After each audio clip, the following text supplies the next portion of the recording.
Now we're going to talk about how to fold the duplicate frame for the Imagination Tester from Workers 4.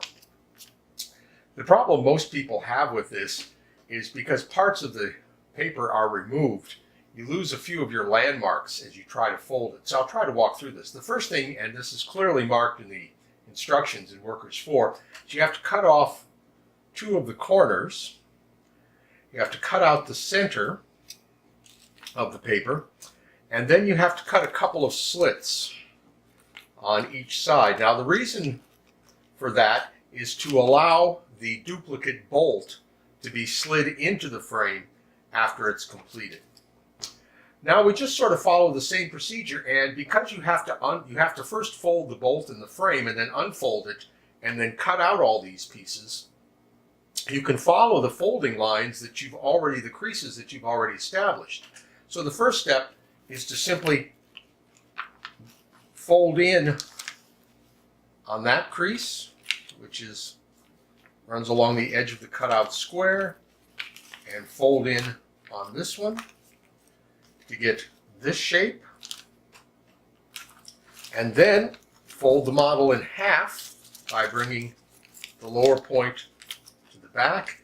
Now originally this was the rocket ship, but we've cut off some corners. Then you're going to form what used to be the diamond by folding on this crease, and this one are already established, and you bring that flap down flat, so that forms one diamond. You do the same, following the creases that you've already made, and that makes the diamond shape. And like before, we're going to fold the corners in and turn it over, and fold the corners in. Now this was the house before, because there were 2 points that extended here, but that piece of paper has been cut off. We fold up, and we fold that bottom one up, and now we have these layers in the middle. We're going to open them out flat. So now the paper looks like this. It looks different because you've cut things away. But just like before, we're going to fold two edges up. We're going to fold that to the center. And these are all on pre-existing creases. We're going to fold this down to the center. And now, once again, I'll remind you, the paper's getting thick at this point. So you have to really push those creases in. And then you fold this one up, and because you're going over a lot of layers of paper, it won't reach the middle. And the same thing with that. And there it is. Now we turn the whole thing over, and in the original, this is where we open this out to make the frame. So here it is, it's starting to open out, and I'm just going to follow the original creases. And now we have this. So the problem is this section of the paper right here. We need to get rid of that. We need to open it out. And at the same time we do that, we need to lock in these pieces of paper so the whole thing is one compact, unfoldable model. And this sequence I came up with, and I'm not a creator of origami folds, so I was kind of pleased with myself that I figured out the engineering on this. So here's what happens. We're going to unfold this back into the diamond shape. There's our diamond that we had before.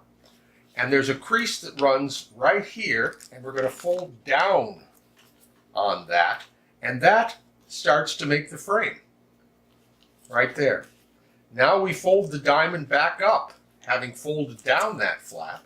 We fold the diamond back into the square. And now to lock everything in, here's what's going to happen. There's a crease that runs right along here. Hard to see, but it runs right along there.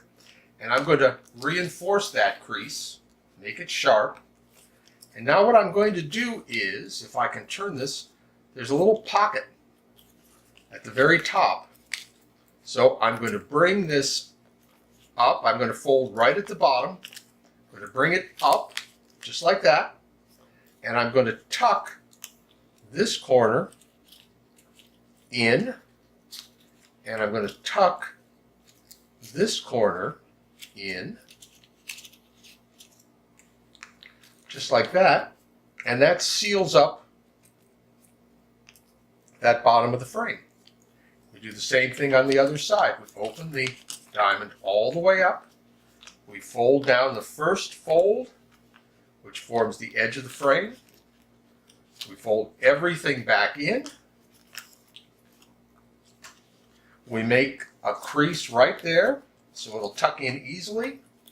And now I'm going to bring this bottom edge all the way up and tuck it down in to the little pocket I have there. So here it goes all the way up, and I tuck it down into that pocket, and all the way up, and I tuck it down into that pocket, and that locks everything together.